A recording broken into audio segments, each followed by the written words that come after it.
ఎవరిని ప్రేమించలేదు సార్ ఇండస్ట్రీలో? అంటే 19 ఏళ్ళకి వచ్చారు కదా ఇండస్ట్రీకి.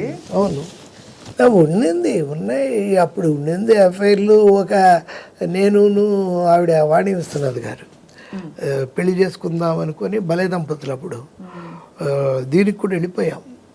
ఏది వాళ్ళ కేరళలో గురువాయూర్ పెళ్లి చేసేసుకుందాం అన్నప్పటికీ 1 ఇయర్గా ఉంటున్నాం, తిరుగుతున్నాం అని. మొదట్లో బాగానే అంత హ్యాపీగా ఉంది. ఈ సినిమా లేడీస్ దగ్గర హ్యాపీ ఏంటంటే డబ్బులు మన జాగ్రత్తగా వాళ్ళని సాటిస్ఫై చేస్తే వాళ్ళకి కావాల్సినట్టు చక్కగా మాట్లాడి ఇలాంటి మాటలు చెప్పి, ఆవిడకి వాళ్ళ నాన్నగారు మంచి కవి, ఆవిడ బాగా మాట్లాడుతుంది. ఆవిడ కూడా గురువాయూర్ వెళ్ళిపోయాం పెళ్లి చేసుకుందామని. గుడి తెరవల ఏంటంటే ఆ రోజు సూర్యగ్రహణం, వెనక్కి వచ్చేసాం.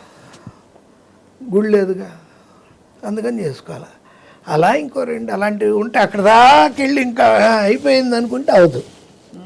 దానికి మీరు ఏమన్నా ఎందుకు అవ్వలేదని ఆలోచించారా? ఆలోచిస్తే ఇన్ని సినిమాలు రాయలేం, అంత ఆలోచిస్తే. తనతో వెళ్ళాం ఆ రోజు. అంటే బాధపడరా అయ్యో కాలేదే అని? ఆ బాధపడ్డమేగా.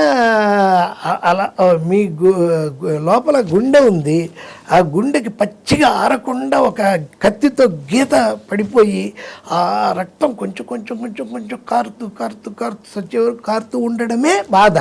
ఆ బాధే కవికి ఉండేది. ఆ బాధ వ్యధ కలిపితేనే ఆ వేదన, ఆ వేదనే నా సాధన. అబ్బబ్బబ్బబ్బబ్బబ్బా, ఎంత గొప్పగా చెప్పారు సార్. ఇప్పుడు ఎలా ఉందంటే మీరు ఇంత నిజాయితీగా పైకి చెప్పడం అన్నది చాలా మందికి ధైర్యం వస్తుంది. జీవితంలో బోర్డు జరుగుతుండే కదా సార్, అవన్నీ యాక్సెప్ట్ చేసుకోవడానికి ఒక ధైర్యం కావాలి కదా ప్రతి వాడికి.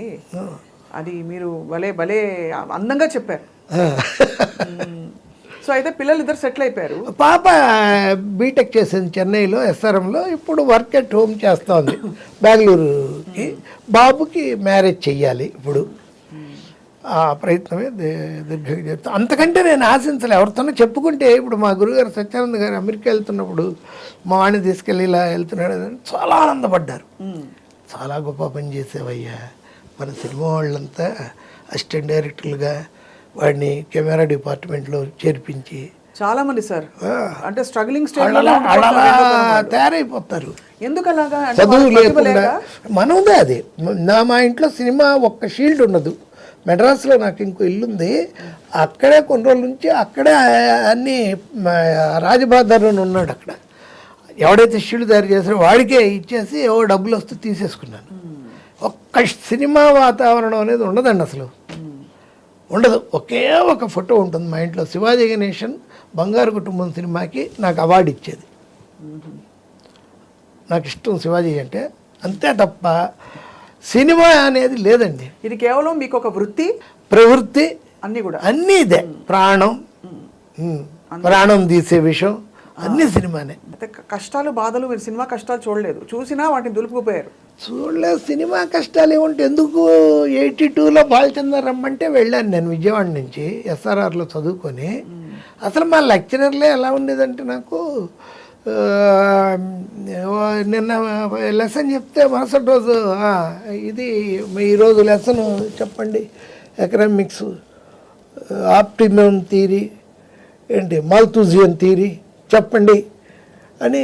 నెక్స్ట్ నెక్స్ట్ నువ్వు వద్దు, నువ్వు ఎలాగో సినిమాకి వెళ్తావుగా, నెక్స్ట్. లెక్చరర్లే నన్ను అడిగేవాళ్ళు కాదు. ఇది విధి రాసిన రాతే. అంతే. వాళ్ళు కాలేజీ డేస్లోనే ఇంకా అలా ఏంటి, ప్రిన్సిపాల్ రూమ్కి వెళ్తే డ్రామాలో వేసేవాడి. ఏదైనా గొడవ వెళ్తే ఈయన హనుమారెడ్డి గారిని ప్రిన్సిపాల్ ఉండేవాడు. ఆయన ఏమయ్యా చదువుకుంటేనే కదా రేపు బాగుపడతారు, అతనంటే అలాగ సినిమా ఫీల్డ్కి వదిలేసాయి ఏంటో అసలు ఇక వెళ్ళకపోతే కొడతారేమో అన్నట్టుగా వెళ్ళాల్సి వచ్చింది. ఎందుకురా ఇంకా ఇక్కడే తిరుగుతున్నా, మెడ్రాస్ ఎక్కువ బండి అని. అదే జీవితం ఇచ్చే ప్రోత్సాహం అది. అంతే.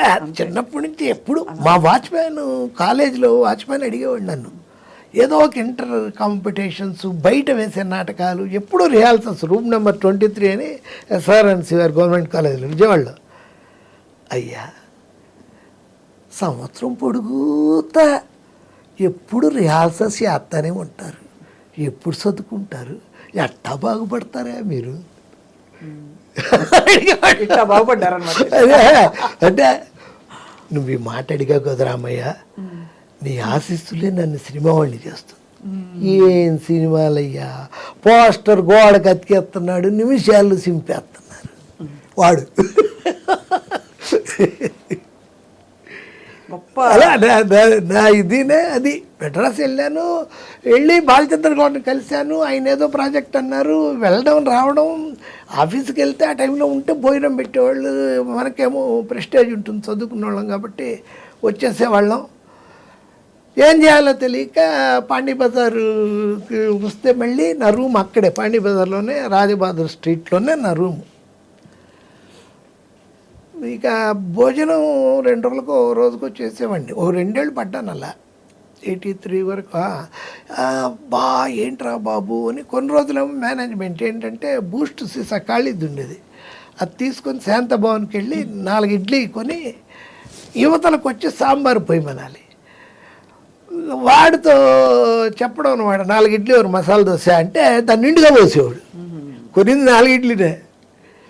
అది పొద్దున్న 4 ఇడ్లీ తినేసి ఈ సాంబార్ ఉంచుకొని నైట్కి అంత అన్నం వండుకొని అది తిన్నాం. అవి చూశాను. ఒకరోజు డబ్బులే లేకపోతే ఈ బడ్డీ కొట్టు కిళ్ళి కొట్టు ఉంటాయిగా, అక్కడ అరటిపండు తిని ఆ తొక్కలు పడేస్తారు. ఆ తొక్కలు మెల్లిగా చూడకుండా ఏదో పెద్ద మనం చూసేస్తారు అన్నట్టుగా జాగ్రత్తగా తీసుకొని వాటిని పంపులో కడుక్కొని అవి తినేయడం. వింటుంటేనే దాన్ని అంత క్యాజువల్గా తీసుకున్నారు మీరు. అందరూ దాన్ని ఒక పెద్ద కథగా రాసుకుంటారు. తర్వాత మీకు క్లారిటీ వచ్చేసిందిగా, సంపాదించాలి జీవితంలో. సంపాదించాలి అంటే నోవే, సంపాదించి తీరాలి కదా. ఇది వెళ్తానే ఉంటుంది, అనంతం, ఇది ఆగదు. తెలిసితే మోక్షము, తెలియకున్న బంధము, అంతే. కల వంటిది బ్రతుకు ఘనునికిని ఘనునికిని. బాబా బాబా బాగుంది. అనయము సుఖమేడది, అవల దుఃఖమేడది, తనువుపై ఆశలేని తత్వమతికి. పొనిగితే పాపమేది పుణ్యమేది కర్మమందు, మొనరగ ఫలమొల్లని యోగికిని యోగికిని. సూపర్. నేను మీకు అన్నారు కాబట్టి మీరే సార్. మీరు అన్నారు కాబట్టి నేను చెప్తాను. మన్నెన్నెన్నో కలలు కన్నా నిన్న గూర్చి, మన్నెన్నెన్నో కలలు కన్నా నిన్న గూర్చి, నిన్న నిరాశతో నిట్టూర్చా బాధ నోర్చి. నిన్న నిరాశతో నిట్టూర్చా బాధ నోర్చి, నేడు నిన్నటి కంటే మిన్న నిరాశలో, తలుచుకుంటే హాయగుపించే నిన్నటిలో. నేడు నిన్నటి కంటే మిన్న నిరాశలో, తలుచుకుంటే హాయగుపించే నిన్నటిలో. రేపు రేపు కోసం ఎదురు చూసే ఓర్పు నాకుంది, రేపు కోసం ఎదురు చూసే ఓర్పు నాకుంది, రేపు నిన్నైనప్పుడు సుఖము నిట్టూర్పులో ఉంది. బ్రతుకు బాధగా వ్యధగా కన్నీటి కథగా, కష్టాల్లో మునిగి లేస్తూ మునిగిపోతున్న సంద్ర గమనంగా,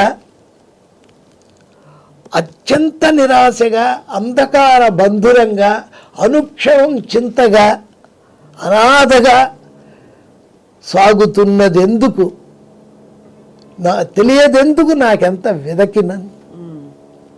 ఇంత ప్రపంచం ఉంది మీ లోపల, బయటికి మాత్రం అసలు ఎక్కడ అంటే క్షమించాలి కానీ బండగా అన్నీ ఏం లేదు, అంత హాయిగా సంపాదించడమే అని. కానీ ఇంత ప్రపంచం ఉంది సార్ మీరు. చెలియ నిన్ను చూసినంతనే వలపు నాలో నిండుగా, పొంగినది గోదావరి వరదై నీదు ప్రేమకు సాక్షిగా, కన్నులందు కళలు చూచి, పెదవులందు హొయలు చూచి, నడకలందు హొయలు చూచి, ఎదను నీపై ఆశ నుంచి, ఎదురుగా నా మనసు నుంచి ప్రేమించమని యాచించుచున్న, ఆశతో జీవించుచున్న, నీట ముంచిన పాల ముంచిన నీదే భారము సర్వము, వెలుగు అగునో వేదనగునో నాదు జీవిత పర్వము.